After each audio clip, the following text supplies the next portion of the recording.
এটা তো প্রদ্যুৎ কিশোর দেববর্মাকে জিজ্ঞেস করলে তারই ব্যাখ্যা করে বিশ্লেষণ করে বলা দরকার।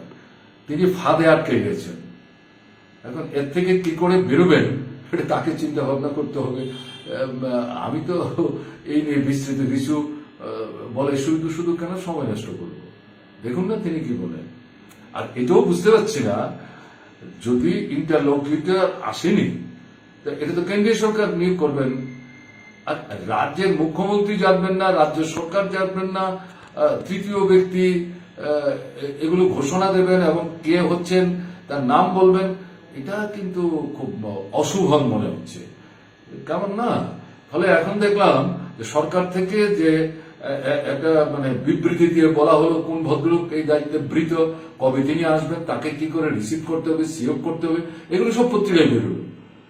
এখন তারপরে গিয়ে দেখা গেলো তার কোনো হদিশ নাই। এগুলো তো একটা যারা এগুলো নিয়ে নাড়াচাড়া করছেন তারা নিজেদেরকে নিজেরা কিন্তু হাস্যকর জায়গায় নিয়ে যাচ্ছে। এটা হতে বাধ্য। এই আপনার মানে এই ছল চাতুরি করে কিন্তু বেশি দূর যাওয়া যায়। একটা না একটা সময় যারা এগুলো করে মানে মনে করেন কেল্লা ফাতে করবেন, তারা একটা সময় ধরা পড়বেন। মানুষ কিন্তু তাদের ছেড়ে কথা বলবেন এটা মনে করেন।